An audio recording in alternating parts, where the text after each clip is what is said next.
이해하고 깨달을 수 있도록 도와주시옵소서. 이 말씀을 통해서 이제 시작되는 후반기부터는 말씀의 힘으로 살아가겠다고, 말씀이 나의 삶의 기준을 삼겠다고 결단하는 시간이 되게 하여 주옵소서. 오늘도 말씀을 듣는데 방해가 되는 모든 어둠의 세력들은 예수의 이름으로 물러가게 하여 주옵시고, 오직 주님에게만, 오직 말씀에게만 집중하여 내게 주신 말씀을 듣고 준비하신 은혜로 충만히 돌아갈 수 있는 복된 시간 되기를 원합니다. 아멘. 오늘도 부족한 종을 단위에 세우셨사오니 오직 주님의 도구로만 사용받게 하여 주옵시고, 주님이 하시는 말씀을 전할 수 있도록 힘을 주시옵소서. 아멘. 시종을 주께 의탁하오며 예수 그리스도 이름으로 간절히 기도 올려옵나이다. 아멘. 아멘. 오늘도 주님의 이름으로 환영하고 사랑하고 축복합니다. 아멘. 7월은 정말 여러분 생애에 가장 복되고 아름답고 귀한 한 날이 되기를 주의 이름으로 다시 한번 축복합니다. 아멘. 얼마 전에 뉴스에서 송혜라는 분이 94세로 세상을 떠났다고 전해왔습니다.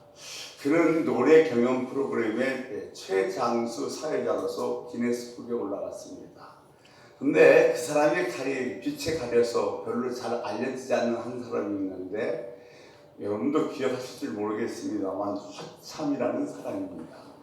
그는 KBS 가족 오락관을 무려 20년 가까이 사회자로 이끌고 왔습니다. 그는 1984년부터 2004년까지 일주일에 한 번, 한 달이면 4번, 1년이면 52번, 10년이면 520회, 20년이면 1040회, 20년 넘게 이 프로그램을 오직 딱 이 프로그램만 사회자로 일을 했습니다. 그가 이렇게 이 프로그램에 열중할 수 있었던 것은 돈과 명예가 아니라 그의 성실함과 이 가족 오락관이라는 프로그램을 사랑했기 때문이라는 겁니다. 정말 내가 사랑하는 프로그램이었기에 그 프로그램이 좀 더 성숙하고 잘 진행하기 위해서 여러 가지로 노력하고 준비하기 위해 다른 프로는 전혀 나가지 않고 이 프로그램 하나만 사회를 맡아왔던 겁니다. 사랑하면 더 이상 바랄 것이 없습니다. 우리는 곧잘 이런 얘기합니다. 주님 사랑합니다. 사실 내가 주님을 사랑한다면, 주님이 내 곁에 지금 계신다면, 내가 그 주님의 임재를 확인할 수 있다면 더 이상 뭐가 필요하겠습니까? 주님은 전능자이십니다. 주님은 이 모든 걸 다스릴 수 있는 권세를 가지신 분입니다. 그분이 지금 내 곁에 계신데 내가 뭐가 더 필요하겠습니까? 그런데 우리는 주님을 사랑한다고 고백은 하지만 여전히 우리들의 관심은 어디에 있냐면 주님의 손에 쥐어질 것이 있는 것은 아닌지 늘 안타까운 마음으로 생각해 봅니다. 성도, 신자, 신도, 그리스도 이런 비슷한 단어가 구약에는 22번, 신약에는 66번, 총에서 88번이 나옵니다. 그런데 이 성도, 신도, 그리스도이라는 뜻이 무슨 뜻이냐면 거룩한 무리 또는 예수를 닮아가는 사람의 뜻입니다. 그러니까 날마다 사실 우리 기도에서는 주님 닮아가게 해달라고 기도해야 하는 것이 마땅합니다. 그런데 이 성도들의 몇 가지 특징이 있습니다만 몇 가지만 한번 생각해 보면, 첫째, 성도는 우선순위가 잘 정해진 사람입니다. 제가 언젠가도 말씀드렸습니다만 인생의 성공과 실패는 다른 곳에 있는 것이 아니라 우선순위에 있다. 좋은 것, 급한 것이 우선이 아니라 중요한 것이 우선이라고 말씀드렸습니다. 성경에서 우리 예수 믿는 사람 성도들이 가장 우선순위는 뭐라고 우리에게 가르쳐주고 있는가 하면 예배라고 이야기하고 있습니다. 그러니까 우리는 예배에 최우선순위를 두고 살아가야 됩니다. 예배는 드려도 그만, 안 드려도 그만이 아니라 성도로서 가장 우선순위에 두고 살아야 될 것이 예배라는 사실을 잊어서는 안 됩니다. 우리가 한 번 드리는 예배 같지만 이 한 번의 예배로 인생이 바뀌고 한 번의 예배를 잘못 드려서 인생이 엎어지는 사람이 우리 주위에 수없이 있습니다. 저도 사실 제 인생에 어느 날 드렸던 한 예배가 저를 바꿔놨습니다. 그때 제가 목사가 아니었을 때니까 주목사가 물건으로 남대문에 가면 저는 할 일이 없으니까 차에 앉아있다가 건너편에 남대문 교회가 있더라고요. 그래서 남대문 교회에 새벽 예배에 갔습니다. 새벽 예배에 가서 앉아서 이렇게 예배를 드리는데 그날 설교하는 목사님이 뭐라고 말씀하시냐면 이런 말씀을 하시는 거예요. 마누라 치마 따라 붙잡고 천국 갈 생각하지 마세요. 근데 그 말이 저한테 훅 들은 거예요. 왜냐하면 사실 주일날 되면 주목사가 가자고 깨야 괜히 일어나서 막 어지럽고 그런 마음으로 갔었는데 마누라 치맛자락 잡고 천국 가지 말라는 그 소리가 정신이 번쩍 들게 했어요. 그래서 또 그 다음 주부터는 제가 먼저 일어나서 준비하고 교회에 가서는 맨 뒷좌석에 앉다가 가운데서 점점 앞으로서 맨 앞자리에 앉게 되더라고요. 아마 그래서 오늘날 제가 이렇게 이 자리에 서게 되지 않았나 생각합니다. 그러니까 한 번의 예배가 아무것도 아니라고 생각한 예배가 성경에서는 우리의 제우선순위라고 얘기하고 있고 그 예배가 우리 인생을 바꿀 수 있다는 사실 여러분 결코 잊지 말아야 됩니다. 아멘. 돈이 명예가 우선이 아니라 예배가 우선입니다. 그때 성도는 무엇을 아는 사람입니다. 우리가 무엇을 안다고 그래서 옷을 잘 입었고 멋있게 입었다 그런 얘기 아니라 성도가 멋있게 살아가는 삶이란 어떤 것이냐면 인생 살면서 누구나 다 고난은 당합니다. 그런데 이를 악물면서 고난을 이기기도 하지만 그 고난 중에 찬송을 부리는 사람이야말로 정말로 멋진 인생을 살아가는 사람이라는 겁니다. 여러분, 찬양은 성도의 의무입니다. 의무란 내가 좋아도 내가 싫어도 내가 아파도 내가 어떤 형편이든 간에 꼭 해야만 하는 것이 의무입니다. 그런데 우리가 즐거울 때 찬양 누가 못 불러요? 다 부를 수 있어요. 그런데 누가 봐도 지금 저 사람은 힘든 상황이야, 어려운 상황이야, 고달프고 정말 너무너무 벅찬 상황인 줄 아는데 그의 입에서 뭐가 터져나오냐면 찬양이 터져나와요. 얼마나 멋있는 인생이냐 이 말이죠.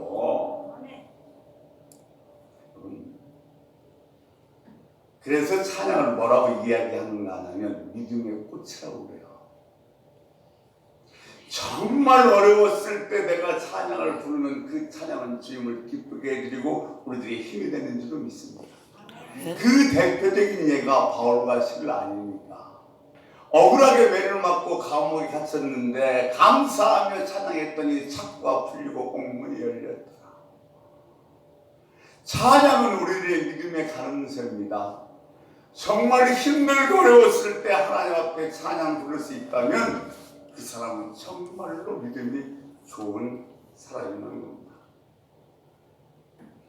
근데 또 하나 중요한 것은 찬양은 그냥 우리가 부르는 노래가 아니라 이 찬양은 하나님이 받으시는 예물인 줄로 믿습니다. 아멘. 아멘. 시편 69편 30절 31절의 말씀을 보면 내가 여호와 이름으로 감사하며 찬양할 때에 뿔이 달리고 굽이 갈려진 황소를 드리는 것보다도 더 기뻐 받으셨대. 무슨 얘기냐면 찬송한 곡 하나님께 드리는 것이 황소와 한 마리 드리는 것보다도 더 큰 예물이라는 겁니다. 우리 쉬운 예로 황소 한 마리에 500만 원씩 한다고 생각합시다. 내가 이 아침에 여러분이 10곡의 찬송을 불렀다면 하나님 앞에 얼마를 드린 거예요? 얼마를? 5천만 원 드린 거예요. 5천만 원. 그러니까 찬양은 그냥 우리가 하나님 앞에 부르는 노래가 아니라 하나님께 드려지는 예물이라는 사실을 결코 잊지 마십시오. 아멘. 그래서 우리는 찬양을 입에 달고 살아야 될 줄을 믿습니다. 아멘.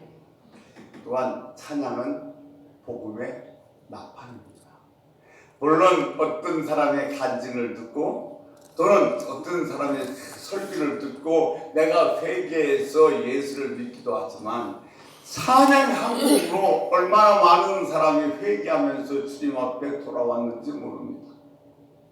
그러니까 내가 부르는 찬양은 그냥 부르는 찬양이 아니라 하나님 앞에 드려진 예배요 복음의 나팔이라는 사실을 우리 꼭 기억하면서 찬양합시다.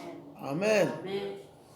우리가 이 아침에 이렇게 적은 숫자가 나와서 예배 부리며 찬양을 하지만 지나가던 살았던 사람이 그 찬양 한 곡으로 그의 인생을 바꿀 줄 우리는 알 수 없습니다.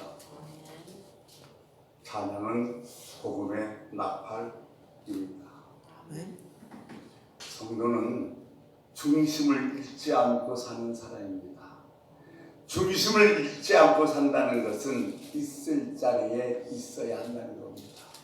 여러분, 우리가 있어야 할 자리는 어떤 자리예요? 예배의 자리요, 기도의 자리요, 찬송의 자리요, 전도의 자리입니다. 도박의 자리, 술자리, 이건 우리가 있을 자리가 아니에요. 있을 자리에 있는 것이 바로 중심을 잃지 않고 살아가는 성도들의 삶의 도입니다. 아멘. 또한 성도는 다스리는 삶을 살아가는 사람입니다. 돈이든 명예든 내 자신이든 욕심이든 다스리고 사는 사람들이 성도입니다. 사랑하는 여러분, 다스리며 삽시다. 아멘. 우리는 내 이 욕망과 내 욕심을 다스리는 능력이 있는 줄 믿습니다. 아멘. 왜요? 성령이 함께 하십니다. 이런 말씀 드려서 죄송합니다만 언제부턴가 한국교회가 병에 걸렸습니다. 어떤 병에 걸렸냐면 큰 것 병에 걸렸어요. 무조건 크고 화려하게 교회를 지어야 되는 줄 알아요. 그래서 우리 교회에서 우리 교회가 제일 크다, 서울에서 우리 교회가 제일 크다, 충청도에서 우리 교회가 제일 크다, 이 크다의 경쟁이 붙어버렸습니다. 그래서 교회를 쓰는 데는 얼마나 많은 빛을 지고 나서라도 아주 크고 화려하게 짓습니다. 노이드 존슨 목사는 이런 말을 했어요. 교회의 크기와 영적은 반비례하다. 물론 교회가 커서 도움도 되고 많은 큰 일도 할 수 있지만 영적으로는 많은 것이 감소되는 요인도 된다는 겁니다. 돈만 있으면 무조건 크고 돈 되는 일이라면 이것저것 다 하는 것이 오늘날 우리 교회의 형편이 돼서 제가 언제 시간도 말씀드렸습니다만 세상 사람들은 예수는 좋아하는데 교회는 좋아하지 않아요.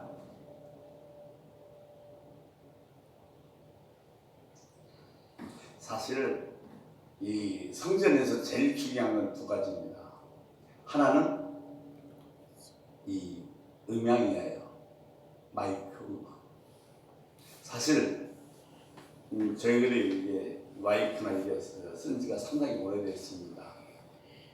그래서 한번 바꿔야 되는데 훨씬 성능 좋은 지금 뭐 앰프가 있는데 저희 그런 기술이 없어서 못 바꿨었는데 7월 첫째부터는 좀 바꿔서 좀 더 좋은 음향으로 하나님께 찬양도 하고 말씀 좀 전했으면 좋다는 생각이 들어서 7월 초에 바꿀 예정입니다. 음향이에요. 두 번째는 뭐냐면 광대상입니다. 여러분이 혹시 보셨나 모르겠습니다. TV나 다른 걸 통해서 광대상이 양쪽으로 나눠진 교회가 있습니다. 한쪽 광대상은 설교하신 목사님만 쓰고 한쪽 광대상은 대표기도 하고 또는 뭐 찬양하는 뭐 그런 사역자가 쓰는 광대상이 있습니다. 특히 감리교회가 그렇습니다. 그런데 이것은 성경적으로 대단히 맞지 않는 겁니다. 성전의 강대상은 중앙에 딱 하나만 있으면 됩니다. 그러니까 교회가 얼마나 화려하냐, 멋있냐, 크냐가 중요한 것이 아니라 음향시설은 잘 되어 있는가, 강대상은 중앙에 잘 놓여 있는가, 이게 더 중요하다는 사실입니다. 그런데 이미 이런 성전 시대는 끝났습니다. 왜냐하면 그리스도께서 성령이 되셨고 다시 우리들에게 들어와 계심으로 우리들의 몸이 성전이 되었기 때문입니다. 그러면 참 성전이 된 우리가 교회 안에서 봉사를 할 땐 어떤 봉사해야 되고 어떻게 일을 해야 되는가를 오늘 솔로몬의 성전의 모습에서 좀 영적 의미를 찾아볼까 합니다. 오늘 본문에 두 기둥이 나옵니다. 야긴과 보아스. 야긴은 그가 세우실 것이요, 보아스는 그에게 능력이 있다는 겁니다. 그러니까 이 두 기둥은 성전이 완성된 후에 이것을 세우신 이가 솔로몬이 아니라 하나님 자신의 능력으로 세워졌음을 인정하고 고백하는 겁니다. 그러니까 이 성전은 누가 짓고 누가 세운 게 아니라 하나님이 스스로 세우신 것입니다. 그러면 오늘 본문 말뜻에 의하면 하나님 백성들이 하나님 앞에 선 모습은 어떤 모습이어야 하는가 하냐면 야긴과 보아스처럼 두 기둥처럼 서 있는 모습이 되어야만 한다는 겁니다. 하나님께서 나를 통해서 모든 쓰러진 것을 세우시며 하나님께서 나를 통해서 놀라운 능력을 나타내시기를 원합니다. 우리 하나님 앞에서 한 사람 한 사람이 이런 기둥 같은 모습으로 서야 되는 줄로 생각이 됩니다. 그러면 어떤 사람이 이 기둥 같은 사람이 될 수 있을까요? 쓰러진 것을 일으켜 세우는 사람, 그리고 하나님의 능력을 보여주는 사람, 그런 사람이 바로 하나님의 기둥 같은 일꾼이라는 겁니다. 어느 교회든지 다 마찬가지로 평범한 교인이 있고 기둥 같은 교인이 있습니다. 그러니까 쓰러져 있는 사람을 위해서 그를 세우기 위해 무릎 꿇고 기도하는 교인이 그 정말로 진정한 기둥 같은 교인이라는 겁니다. 기둥은 누가 시킨다고 되는 것이 아니라 한 사람 한 사람이 하나님 앞에 사명을 감당할 때 가능하게 되어지는 겁니다. 요한계시록에 나오는 빌라델피아 교회는 주님은 그를 가리켜서 기둥 같은 교회라 그랬습니다. 요한계시록 2장 13절 말씀, 요한계시록 3장 12절 말씀 우리 같이 한번 읽겠습니다. 이기는 자는 내 하나님 성전에 기둥이 되게 하리니 그가 결코 다시 나가지 아니하리라. 내가 하나님의 이름과 하나님의 성 곧 하늘에서 내 하나님께로부터 내려오는 새 예루살렘의 이름과 나의 새 이름을 그의 위에 기록하리라. 아멘. 이 빌라델피아는 특히 지진이 많은 지역이었습니다. 그래서 건물을 세울 때는 이 지진이 충격을 흡수할 수 있는 기둥을 세우는 기술이 필요했습니다. 그런데 주님께서 친히 이 빌라델피아 교회를 향해서 이렇게 말씀하십니다. 교회는 어떤 흔들리는 문제가 있더라도, 어떤 지진이 있더라도 끄떡없이 하나님의 기둥 같은 도구가 되어야 된다는 겁니다. 그러니까 우리도 보면 여러 가지 문제에 흔들릴 수 있고 또 세상 문제 이렇게 코로나 이런 문제에 흔들릴 수 있지만 어떤 상황 속에서라도 기둥 같은 존재가 되어야 된다는 거 지금 이 빌라델피아 교회를 통해서 주님께서 우리에게 말씀해 주신 겁니다. 여러분 지금 흔들리고 계십니까? 설령 흔들리는 가운데 있더라도 빌라델피아 교회처럼 충성하는 기둥 같은 교인이 되시기를 주의로 축복합니다. 아멘. 성경에 보면 모세와 삼손이 나오는데 두 사람 모두 다 능력이 있는 사람이었습니다. 모세는 40년 동안 애굽에서 모든 문물을 다 공부한 사람이었고, 삼손은 태어나면서부터 기적한 능력을 가진 사람이 삼손이었습니다. 둘 다 하나님에게 쓰임받을 수 있는 기둥 같은 사람이었는데, 이 두 사람의 삶의 결과는 어떠했습니까? 모세의 삶을 한마디로 말씀드리면 서사십니다. 그의 삶 자체가 기독교의 역사예요. 그는 하나님에게 능력을 받아서 애굽에서 이스라엘 백성들을 이끌어내 40년 동안 광야를 지나서 가나안 땅으로 보낸 놀라운 지도자가 된 사람이 모세입니다. 그런데 삼손은 기적을 베풀 만한 놀라운 힘을 갖고 있음에도 불구하고 여자 풍문이만 졸졸 쫓아다니다가 결국은 두 눈이 뽑히는 수모를 당하고 방아를 돌리다가 다곤 신사를 넘어뜨리면서 블레셋 사람과 함께 죽습니다. 아주 슬픈 단편입니다.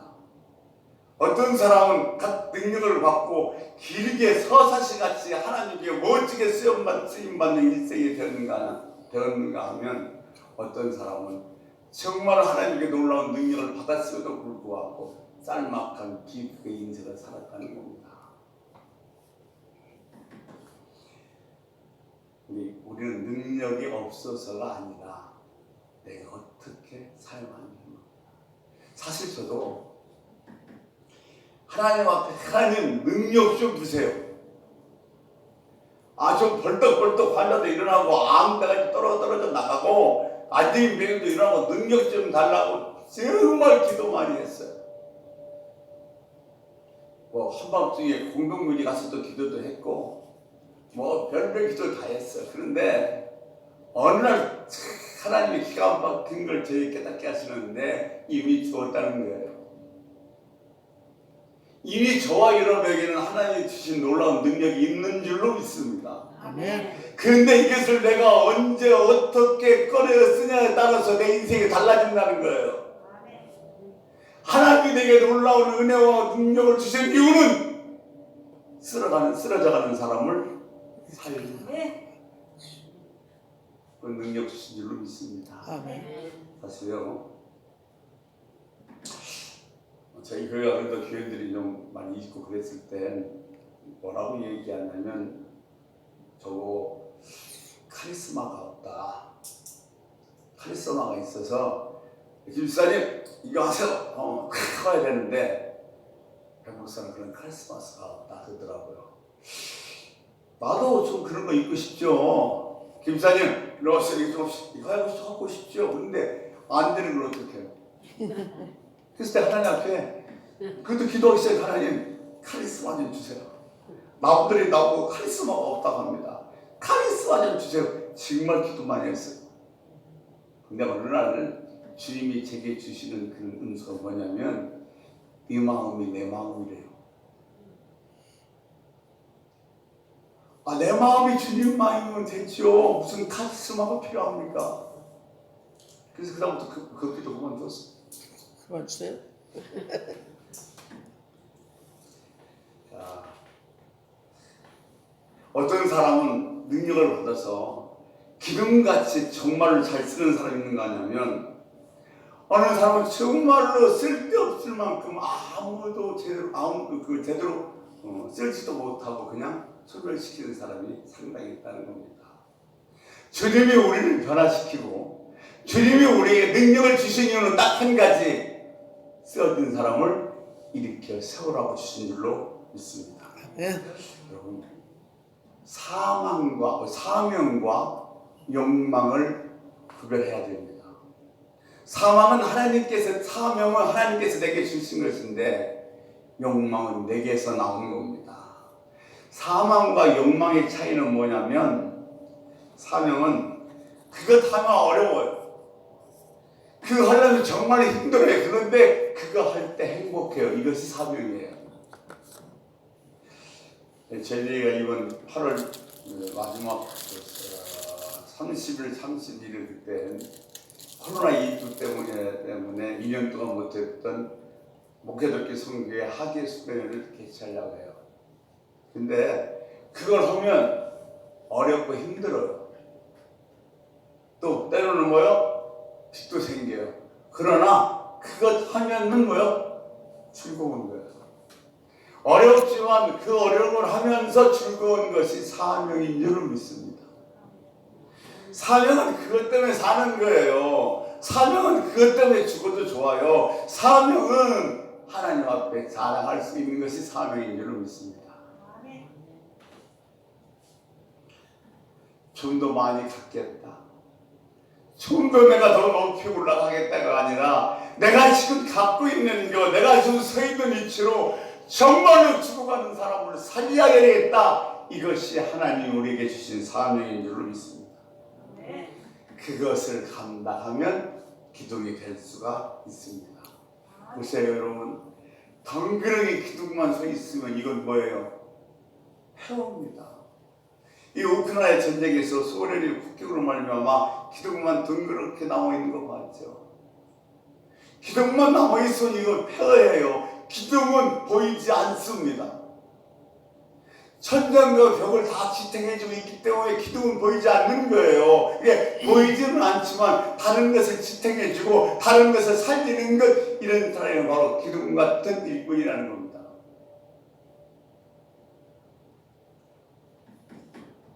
그러면 이 기둥은 어떤 사람들이 기둥이 될 수 있는가? 조건이 뭐냐면 첫 번째, 여러분도 잘 아시겠지만 기둥은 뭐예요? 곧아야 돼요. 굳은 나무는 꽈진 나무는 기둥이 될 수가 없습니다. 예, 곧아야 된다는 것은 한마디로 정리하면 정직하고 친절해야 됩니다. 정직하고 착해야 됩니다. 자, 사도행전에 뒤에도 말씀드리겠습니다만 바나바고 뭐라고 얘기했냐면 착하고 성령과 믿음이 충만한 자라고 했어요. 여러분 정직해야 됩니다. 아멘. 제가 언제 또 기회가 되면 말씀드리겠습니다만 정직이라는 게 그냥 있는 사실을 그대로 얘기한다고 해서 그것이 정직은 아니에요. 이 정직도 역시 뭐 해야 돼요? 살려야 돼요. 우린 정말 놀라운 사실 하나를 알고 있어야 돼요. 그게 뭐냐면 우리들의 혀는 타락했어요. 언제요? 아담이 타락하는 순간에 우리들의 혀도 타락해버렸습니다. 보세요. 아담이 하와 보고 뭐라고 얘기했냐면 그는 뼈 중에 뼈요 살 중에 살이라고 정말 칭찬했습니다. 근데 선악과를 먹고 타락한 다음에 뭐라고 얘기해요? 모든 게 다 하와 탓이라는 거예요. 언어가 바뀌었어요. 그때 우리들이 언어가 뭐요? 타락했다는 사실을 알아야 됩니다. 나는 아니라고 생각하지만 내 언어는 타락했어요. 누군가 이런 말을 하더라고요. 참 아름다운 말인데 정말로 좋은 충고인데 사단의 그릇에 담아서 이야기한대요.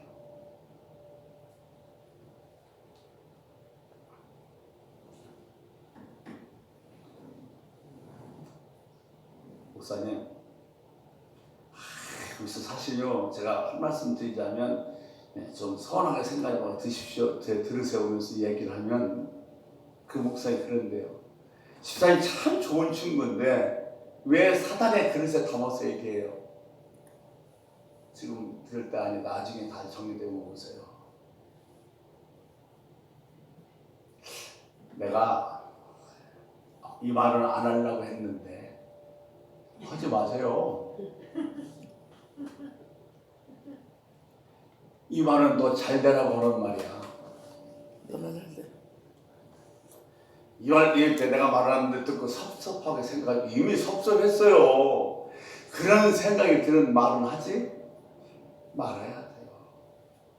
우리들의 말은 정직해야 된다는 것은 다른 사람은 뭐요? 살려야 됩니다. 여러분 보세요. 말 그릇이라는 책이 있어요. 그 책 저자에 의하면 사람들은 다 말 그릇을 갖고 있대요. 어떤 사람은 아주 작고 얕은 말 그릇을 갖고 있고 어떤 사람은 아주 넓고 깊은 말 그릇을 갖고 있대요. 그러니까 누가 한마디 뭐라고 하면 그냥 그 자리에서 팍 끊어서 막 한마디 쏴붙이는 사람은 말그릇이 좁고 얕아서 그렇대요. 누가 나한테 되게 서운한 말을 했어요. 나도 한마디 해야 되겠어요. 근데 시간이 되게 오래 걸려요. 그러면 생각 중에 그것이 뭐예요? 없어져 버려요. 왜냐하면 말 그릇이 하도 넓고 깊어서 끌어올리는데 시간이 많이 걸린다는 거예요. 이 넓고 깊은 말끝을 가르치기를 축원합니다. 아멘. 안디옥 교회에 선교사로 파송한 사람이 누구냐면 바나바예요. 예루살렘은 하루에 수천 명씩 부흥했어요. 왜냐하면 베드로의 설교 한 번에 3,000명씩 회개했으니 예루살렘 교회가 얼마나 많이 부흥했겠어요. 그런데 그들은 하나님의 사명을 감당하지 않았기 때문에 결국 핍박과 환난 때문에 예루살렘 교회는 없어졌어요. 근데 그 예루살렘 교회에서 바로 안디옥 교회에다가 이 바나바를 파송했어요. 근데 이 안디옥 교회는 아시아 또 그리고 시리아 북유럽까지 복음을 다 전파했어요. 사명을 감당한 거예요. 누가 있었기 때문에? 바나바가 있었기 때문에. 사실 바나바는 주님의 제자들에 의해 가려서 별로 잘 알려있지 않습니다만 주님의 제자보다 저 개인적인 생각은 훨씬 훌륭한 사람이 바나바라고 생각합니다. 참고로 하나 말씀드리면 제가 이 송탄에 있었을 때 알고 지내던 미군 하나가 저한테 별명 하나 붙여줬는데 제 별명이 바나바입니다. 믿던 말던. 근데 사도행전 4장 35절에 보면 이 사도 바나바는 자기 재산을 팔아서 사도들에게 모든 사람에게 나눠주라고 나눠준 사람이에요. 사도행전 4장 24절 말씀에 보면 바나바는 착한 사람이요 믿음과 성령이 충만한 사람이라고 그랬습니다. 그런가 하면 사도행전 9장 27절 말씀에 보면 바울을 주님의 제자들에게 소개한 사람이 누구냐? 바나바예요. 바울이 개심했어요. 다메섹 도상에서 주님 만나서 완전히 변화를 받았습니다. 그래서 주님 죄 좀 하려고 제자들이 왔는데 제자들이 안 받아줘요. 왜? 어째 못된 짓 많이 했거든요. 예수 믿는 사람들 많이 가두고 때리고 죽이고 그래서 못 믿겠다고 안 받아줍니다. 근데 그때 누가 이 바나바가 와서 중간 역할을 해서 이 사울을 누구에게? 제자들에게 소개해 줍니다. 모래와 모래는 절대로 섞일 수가 없습니다. 모래에다가 물과 세멘트를 집어넣었을 때 비로소 섞여서 하나가 되는 것처럼 이 바나바는 모래가 아니라 물과 세멘트 같은 역할을 했다는 거예요. 그래서 다른 사람을 세우는 사람은 기둥 같은 사람은 뭐냐면 중간 역할을 잘하는 사람이에요. 보세요. 오늘 제가 이렇게 설교하는데 주일날 예배를 빠졌다고 뭐라고 했어요. 그러면 예배 빠진 사람한테 가서 여러분 말을 전하는데 아이고 목사님이 주일날 집사님 빠졌다고 많이 걱정해. 그러면 그렇게 얘기하는 거하고 야 오늘 목사님이 집사님 안 나왔다고 까는데 무지무지하게 까더라. 중간 역할에 달려있다니까요. 그러니까 기둥 같은 사람은 중간 역할을 잘하는 사람이에요. 옛날 어떤 고을에서 사또가 잔치를 배설했어요. 밤이 돼서 이렇게 잔치를 배설해서 한참 흥이 오르는데 그 옛날에 이게 전기가 없었을 때니까 이 촛불 같은 걸 켜놓고서 잔치를 했는데 바람이 휘 부는 바람에 촛불이 다 꺼졌습니다. 그런데 그 사또 옆에 앉았던 기생 하나가 얼마나 예쁘던지 그 옆에 앉았던 이방이 술을 한번 덥석 잡았어요. 그자 이 기생이 이 이방의 각근을 잡아 당겨버렸습니다. 그 당시는 손목 한번 잡으면 성추행도 그런 성추행 없어요. 그러면서 사또한테 이야기합니다. 사또 어른 누가 지금 컴컴한 통을 타서 제 손을 만졌습니다. 제가 그래서 그 사람의 가끈을 잡아 당겼으니 그 사람을 발견해서 벌 좀 내려주십시오 그래요. 그 말을 들었던 사또가 뭐라고 하냐면 이렇게 말합니다. 다시 불을 켜려고 막 우왕좌왕하고 있는데 불 켜지 말라고. 그러면서 거기 있는 모든 사람들에게 다 가끈을 잡아 떼라고. 불을 켰으면 누가 졌는지 누가 알겠어요. 근데 그 후엔 이 왕은 사또를 어떻게 해요? 살릴 수밖에 없어요. 왜? 죽을 고비를 살려줬으니까. 근데 그 기생의 말을 듣고 정말로 불을 밝혀서 이 하나 없는 산을 찾았다면 거기는 지금 잔치가 아니라 뭐예요? 피바다가 되고 슬픔 장소가 되었을 거예요. 그러니까 내가 있는 자리엔 내가 이 중간 세멘트와 물 같은 역할을 잘해서 하나가 될 수 있게 만드는 사람, 그 사람이 기둥 같은 일꾼이요, 기둥 같은 사람인 줄로 믿습니다. 사실 우리 주변에 나를 가까이 하고 나를 위하지 않는 사람이 있지만 어쩌면 그들이 다 기생일지도 모르겠습니다. 오늘날 우리가 끊어진 것을 하나가 되게 하고 멀리 있는 것을 가까이 오게 하는 바나바와 같은 착한 마음이 우리 모두 마음에 있길 주의 이름으로 축원합니다. 아멘. 붉은 그 나무가 기둥이 될 수 있습니다. 굵어야 돼요. 근데 왜냐하면 여러분도 알다시피 가늘다란 무게를 지탱할 수가 없어. 그러면 나무가 굵다는 것은 무슨 얘기냐? 믿음이 좋아야 돼요. 믿음이 중요한 겁니다. 자, 우리가 보세요.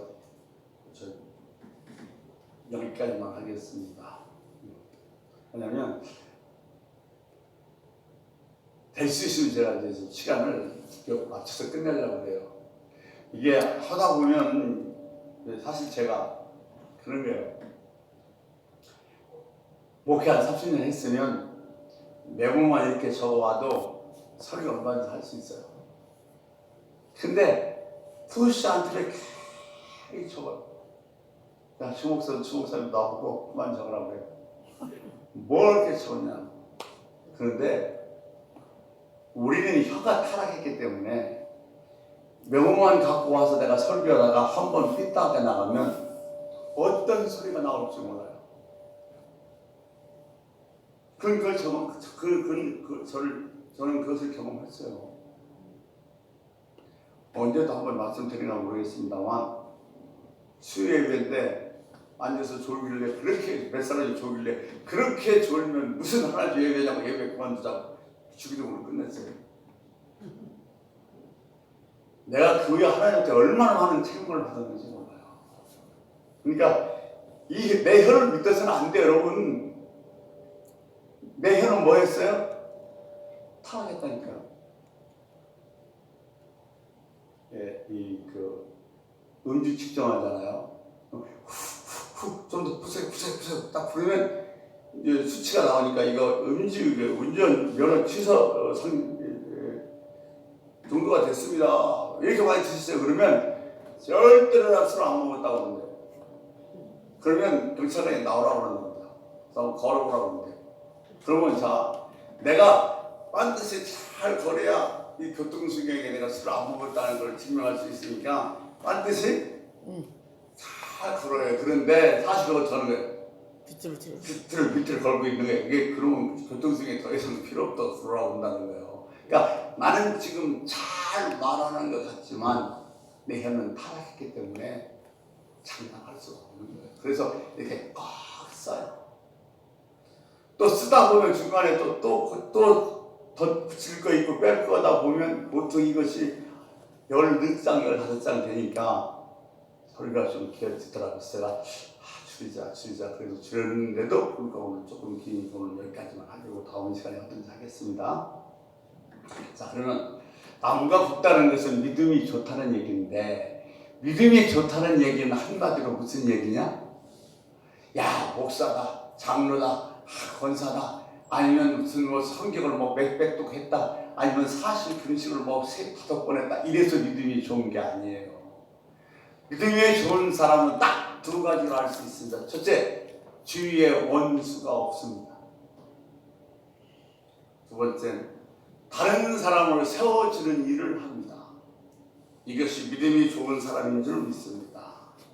여러분, 바나바는요 안디옥 교회 담임 목사였어요. 그런데 이 사울을 불러다가 사울을 안디옥 교회 담임 목사로 세워요. 첫째가 둘째 되고 둘째가 첫째 돼요. 여러분 생각할 수 있어요?